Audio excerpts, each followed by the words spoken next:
Masalahnya kita ini sekarang berada di zaman semuanya serba dimanipulasi. Semuanya dibolak-balik. Yang benar dikatakan salah, yang salah dikatakan benar, yang menyehatkan dikatakan membahayakan, yang membahayakan dikatakan menyehatkan. Sayangnya itu yang mengatakan orang yang kita anggap pakar pada bidangnya. Muhammad sallallahu alaihi wasallam hakas lis-sahabah hadhihi al-qissah التي حصلت في الأمم السابقة. قالوا أصحاب النبي محمد صلى الله عليه وسلم يا رسول الله إن لنا في البهائم أجرا، يعني لما نرحم البهيمة لنا في ذلك أجر؟ فقال الحبيب محمد صلى الله عليه وآله وسلم في كل كبد رطبة أجر، في كل كبد رطبة أجر. إنسان حيوان كل كبد رطبة، لأن إذا جفت الكبد يموت الإنسان، صح؟ يسمونه التليف، تليف الكبد. إذا تليفت الكبد كلها جفت، صح؟ خلاص عاد يعيش الإنسان. الفلتر حقك الكبد، إذا الكبد سليمة جسمك سليم، الدورة الدموية سليمة. إذا كبدك فيها خلل صحتك، دورتك الدموية، مناعتك ناقصة، حتى وإن أكلت البروتين والفيتامين ما كان ناقص الكبد. فلهذا عبر بالكبد سبحان الله.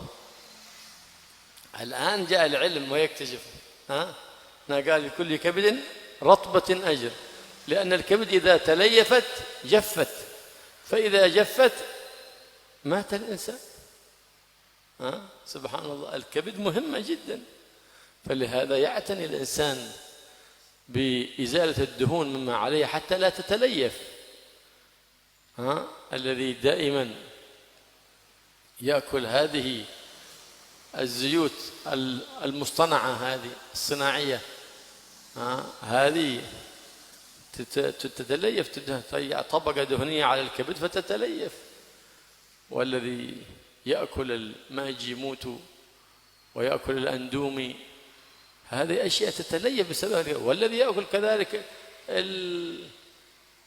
المشروبات الغازية ويشربها كذلك، هذه أسباب تتليف منها الكبد. بعدين إذا جفت الكبد خلاص تلفت. فيتنبه من أشياء إنسان يشتريها وهي تمرضه، فهو يشتري المرض بيده وبماله وهو مسكين ما يدري. لأن الأطباء في هذا الزمان لجهلهم حذروا الناس من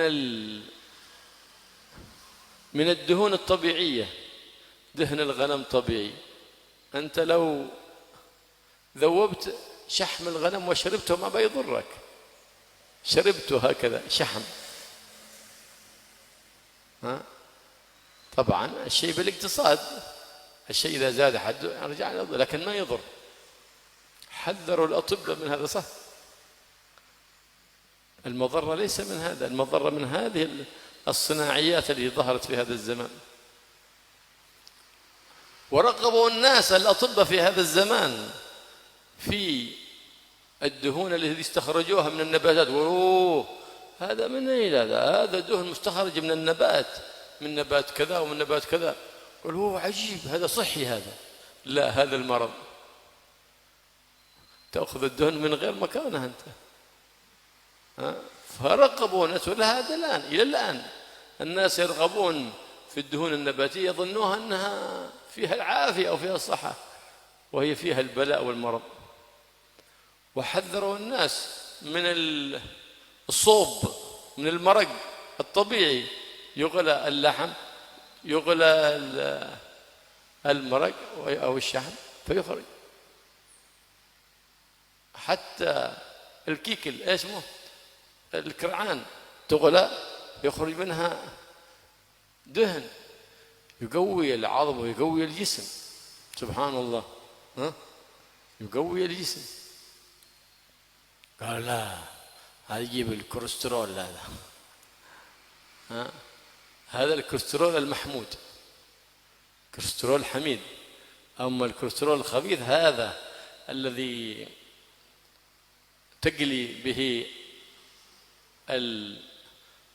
الخضار وتقلي به الطعام، المقليات هذا الكوليسترول، كوليسترول يؤول بك إلى الموت والعياذ بالله. فما عاد ميزنا، لكن للأسف كان الأطباء يعرفون الطبائع الإنسان قبل ما يتولون الطب، يتعلمون طبيعة الإنسان. هكذا كان الأطباء، ما يكتب دواء هكذا، لا، هو بنفسه يعرف مكونات الدواء، ما هو يكتب لك اسم دواء صنعته شركة الله أعلم صادقة أم كاذبة، لا، هو بنفسه يصنع الدواء، يقول لك هذا مركب من كذا كذا مادة. هذا طبيب حق، طبيب حاذق. هكذا كان في الزمان القديم. ولا جربوا على إنسان ولا جربوا على حيوان، هم بهم رحمة للإنسان ورحمة للحيوان، وبلغوا في الطب أعلى درجات. واليوم في كليات الطب على ماذا يتعلمون الطب؟ يتعلمون على الإنسان وعلى الحيوان، نعوذ بالله. فأي بركة في هذا الطب؟ تشترى أجزاء الإنسان إذا مات ولا أحد له، بيعت أجزاءه والعياذ بالله، وتاجروا بها. وبعضهم يأتي بالحيوان ويشرح الحيوان. أين رحمة الإنسان؟ ديننا أمرنا بالرحمة بالإنسان وبالحيوان، إسلامنا، لأن نبينا محمد نبي الرحمة، رحمة للعالمين، رحمة للإنس، رحمة للجن، رحمة للملائكة، رحمة لكل مخلوق خلقه الله، كل أصاب نصيبا من تلك الرحمة. نعم. Setelah mendengar cerita ini dari baginda Rasulullah SAW, sahabat kemudian bertanya, ya Rasulullah, innalana fil bahai majra. Ya Rasulullah, apakah kami ketika menyayangi seekor binatang, menyayangi binatang, apakah dapat pahala? Jadi sahabat itu heran. Mungkin mereka beranggapan bahwa yang akan mendapatkan pahala dari Allah itu kalau kita rahmah kepada sesama manusia. Ini kepada binatang apakah ada pahalanya? Lantas Rasulullah SAW menjelaskan, fi kulli kabidin rotbah ajrun. Di setiap hati, liver maksudnya. Kabid itu liver. Kita ini kadang bingung ngartikan kolab ya hati, kabid ya hati, liver itu. Jadi di setiap liver yang basah, yang masih berfungsi, itu ada pahala. Artinya ketika kita rahmat, melakukan kebaikan kepada makhluk hidup apapun itu, yang livernya masih berfungsi dengan baik, maka kita akan mendapatkan pahala. Jadi liver itu kalau basah berarti orangnya masih hidup. Kalau mati dia akan kering. Dan liver ini merupakan organ tubuh yang sangat vital. Ini kalau mengalami gangguan akan menyebabkan orang itu penyakitan yang bisa malah mengancam keselamatan nyawanya. Orang kalau livernya itu mengalami gangguan, maka otomatis sistem imunitas tubuhnya akan menurun. Walaupun rutin mengkonsumsi makanan-makanan bergizi. Karena itu dijaga kesehatan badan kita, khususnya liver ini dijaga. Bagaimana cara menjaga biar tetap sehat? Hindari mengkonsumsi yang berminyak, minyak buatan, minyak yang dibuat dari tumbuh-tumbuhan yang kita sebut dengan istilah minyak nabati. Nah, itu dihindari itu. Minyak-minyak nabati, minyak-minyak buatan itu dihindari, diminimalisir, atau kalau bisa dihindari secara total.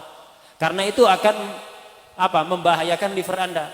Termasuk juga mie instan, makanan-makanan instan itu dihindari, itu membahayakan liver Anda. Begitu juga penyedap, makanan-makanan yang mengandung penyedap rasa itu dihindari. Minuman-minuman bersoda itu dihindari, minuman-minuman jadi-jadian itu. Ya, rasa jeruk tidak ada jeruknya, rasa jambu tidak ada jambunya. Jadi minuman jadi-jadian itu dihindari. Makanlah yang alami-alami. Kalau Anda perlu minyak, ambillah minyak dari hewan. Itu justru yang sehat. Seperti kambing gibas itu kan banyak lemaknya. Itu Anda panaskan nanti mencair. Itu minyaknya Anda minum tidak akan bahaya. Otomatis kalau ya tidak berlebihan. Kalau berlebihan apapun akan membahayakan. Selama tidak berlebihan, tidak ada masalah. Anda minum. Bukan Anda buat goreng, Anda minum langsung. Minyak dari kambing itu, dari lemaknya kambing itu sehat. Jadi apapun yang alami, jadi sumber minyak alami itu ya dari lemak hewan, itu yang sehat. Kalau dari tumbuh-tumbuhan itu melalui proses kimia, akhirnya ini minyak jadi-jadian. Bukan tempatnya minyak itu. Jadi minyak itu apa? Tidak alami kalau diambil dari tumbuh-tumbuhan. Karena itu nggak sehat. Yang alami itu dari tapi lagi-lagi jangan berlebihan. Masalahnya kita ini sekarang berada di zaman semuanya serba dimanipulasi, semuanya dibolak-balik. Yang benar dikatakan salah, yang salah dikatakan benar, yang menyehatkan dikatakan membahayakan, yang membahayakan dikatakan menyehatkan. Sayangnya itu yang mengatakan orang yang kita anggap pakar pada bidangnya, seperti para dokter yang kita anggap sebagai pakar kesehatan, itu justru informasi dari mereka itu banyak yang menyesatkan, khususnya di zaman sekarang. Kita tahu kan dokter memberikan peringatan kita untuk menghindari minyak hewani, minyak yang dari lemak hewan. Kenapa? Bahaya, kolesterol. Ketahuilah, kolesterol dari lemak binatang, lemak hewan itu kolesterol baik, asal tidak berlebihan, tidak mengapa. Yang bahaya itu justru dari minyak nabati. Tapi kita mendengar dari pakar kesehatan kebalik semuanya. Kita dianjurkan untuk mengkonsumsi minyak nabati karena itu aman, dan dilarang untuk mengkonsumsi minyak hewani karena berbahaya. Kebalik. Yang baik itu justru minyak hewani karena itu sumber asli minyak midin ilahi itu. Adapun minyak nabati itu buatan manusia. Nah, ini tidak kurang baik. Nah, sekarang tidak dibolak-balik. Termasuk minyak yang baik adalah ketika kita memasak daging, itu air rebusannya itu jangan dibuang. Lah kata dokter suruh dibuang. Jadi daging direbus setengah mateng, nanti air rebusannya suruh buang, diganti air yang baru.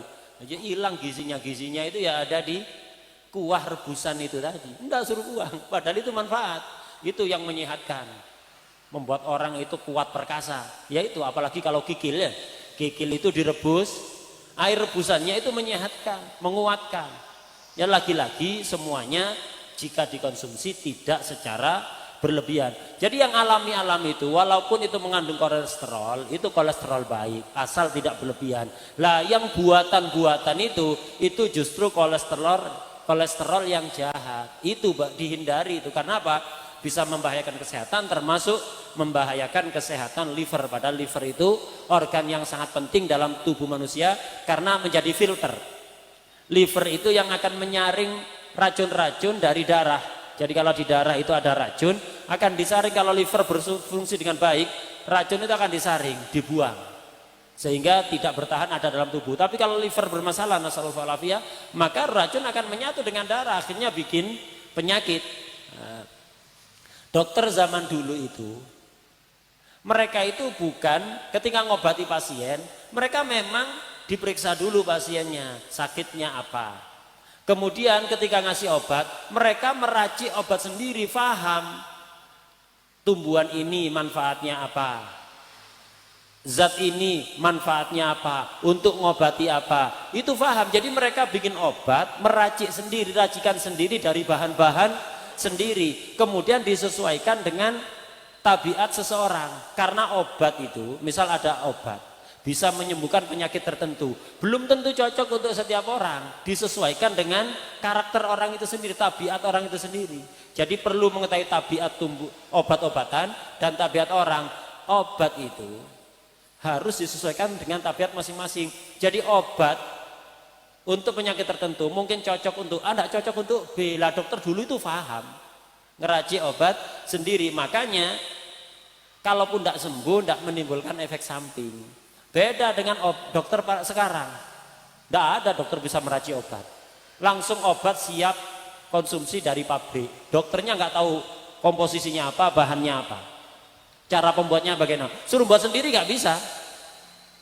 Itu cuman nulis resep, ngikuti panduan yang ada, obatnya sudah siap. Zaman dulu nggak ada dokter menyiapkan obat, itu nggak ada. Ada pasien dibuatkan obat, bukan obat sudah siap, pasien datang tinggal ngasih ploen. Nggak begitu.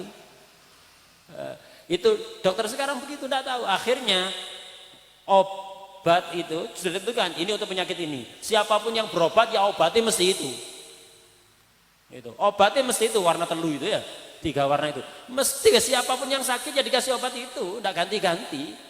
A yang sakit dikasih itu, B yang sakit itu. Padahal tabiat orang masing-masing itu nggak sama. Akhirnya mungkin menyembuhkan penyakit yang diobati, tapi efek sampingnya besar. Kenapa? Tidak sesuai dengan tabiat orang yang diobati.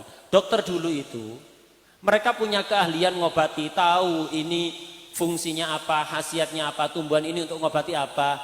Itu tahu tanpa melakukan eksperimen kepada manusia, uji coba pada manusia atau hewan, tikus biasanya. Enggak. Mereka rahmah, bukan hanya ke orang, bahkan kepada binatang. Dokter sekarang kalau sekolah mau melakukan penelitian, ini kira-kira bisa ngobati apa, bermanfaat, fungsi apa, kandungannya apa. Melakukan eksperimen dulu, ke orang. Sekarang begitu, perusahaan-perusahaan obat itu pelajar-pelajar yang sekolah kedokteran itu ketika ingin melakukan penelitian, uji cobanya ke orang dibayar, diuji coba, tak suntik obat ini, kira-kira berbahaya apa enggak? Ke orang, akhirnya orang nanti mengalami kelainan, mengalami gangguan kesehatan, atau ke tikus, atau ke binatang yang lain. Tidak ada rahmahnya. Mau barokah dari mana? Tidak ada rahmahnya. Dokter dulu nggak ada yang model kayak begitu. Agama kita ini mengajarkan kita untuk memiliki kasih sayang kepada semua makhluk, manusia atau binatang. Karena Nabi kita adalah Nabi Muhammad SAW yang merupakan rahmat untuk semesta alam.